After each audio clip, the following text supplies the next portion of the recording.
এই আবর্জনা পরিষ্কার করতে নেমেছে এই আমাদের শিক্ষার্থীরা। তার অনেকগুলো মেয়েকে এখন খুঁজে পাওয়া যাচ্ছে না। একটি বাচ্চাকেও আমরা দাঁড়িয়ে কথা বলতে দেখিনি।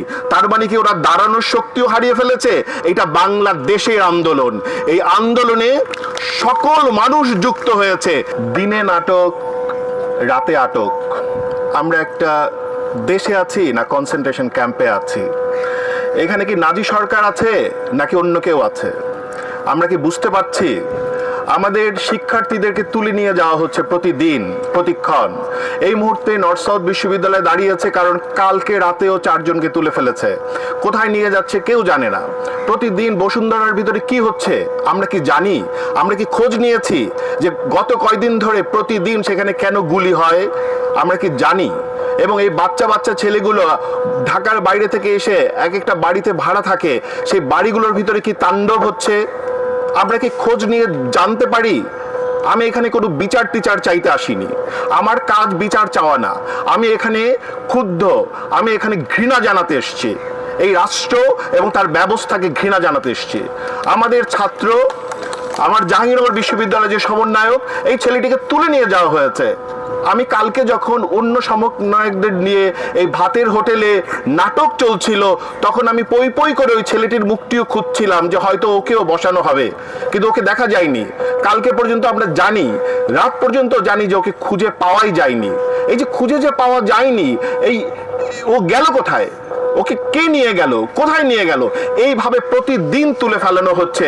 আমি জানি বা না জানি, রাস্তায় যতগুলো মেয়ে করেছে, আপনার ওদের ছবি দেখবেন ভাইরাল হয়েছে, ওদের ইমেজ ভাইরাল হয়ে গেছে। সেই ঢাকা ইউনিভার্সিটির এখানে যেই মেয়েগুলোই করেছে, তার অনেকগুলো মেয়েকে এখন খুঁজে পাওয়া যাচ্ছে না।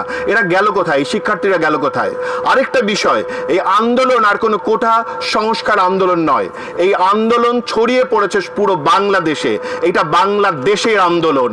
এই আন্দোলনে সকল মানুষ যুক্ত হয়েছে, যার যার জায়গা থেকে যুক্ত হয়েছে, এবং তারা বলছে যে তারা কতটা ঘৃণা করে। এই অসঙ্গতিকে যদি এই রাষ্ট্র না বুঝতে পারে, এই ঘৃণাকে যদি সে না বুঝতে পারে, এখনো যদি ইনিয়ে বিনিয়ে উদর পিণ্ডি বুদর ঘাড়ে ঘোটানোর চেষ্টা করে, এই রাজনীতি তাকে ছাড়বে না, এই ইতিহাস তাকে ছাড়বে না। এটা মনে রাখতে হবে। আমি শুধু বলতে এসছি, 1971-এর ন্যারেটিভস পাল্টে যাচ্ছে। তখনও কিছু কিছু রাজনৈতিক দল আস্থা করে গেছে।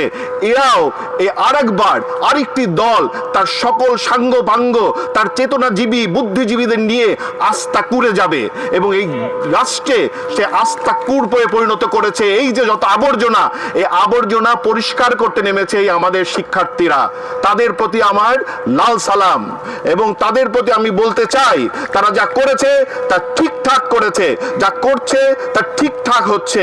এই যে ডিবি অফিসে এই যে বাচ্চাগুলোকে আটকে রেখেছে, তাদের দিয়ে বয়ান দেওয়াচ্ছে, কই আজকে সকাল পর্যন্ত তো তাদের ছেড়ে দিল না। তাদের বাবা মারা তো এখনো ওই অফিসের সামনে দাঁড়িয়ে আছে। তাদের কাছে তো তাদের বাচ্চাদেরকে দেয়া হলো না। কেন দেয়া হলো না? তারা যা চেয়েছে তা তো তারা দিয়েছে।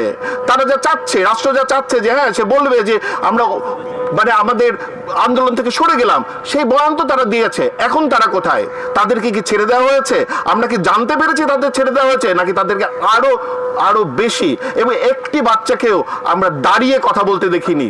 তার মানে কি ওরা দাঁড়ানোর শক্তিও হারিয়ে ফেলেছে? এমন ভাবে কি এখানে জিজ্ঞাসাবাদ করা হয়েছে? তাহলে এই যে মানে একটা আইনি ব্যবস্থার মধ্যে একটি রাষ্ট্রে একটা মানুষকে জোর করে তুলে নিয়ে যাবে একটি সংস্থা, এটা কোন দেশে আছি?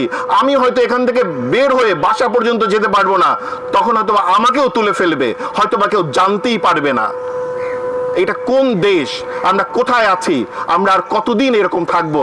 আমাদের ভাবতে হবে, অনেক বেশি ভাবতে হবে। আমি ঘৃণা জানাচ্ছি এই রাষ্ট্র, তার ব্যবস্থা, তার চেতনাজীবী, তার বুদ্ধিজীবী সকলের প্রতি ঘৃণা জানাচ্ছি, এবং ঘৃণা জানানোর জন্যই এখানে এসেছি। কোনো বিচার চাইতে আসিনি।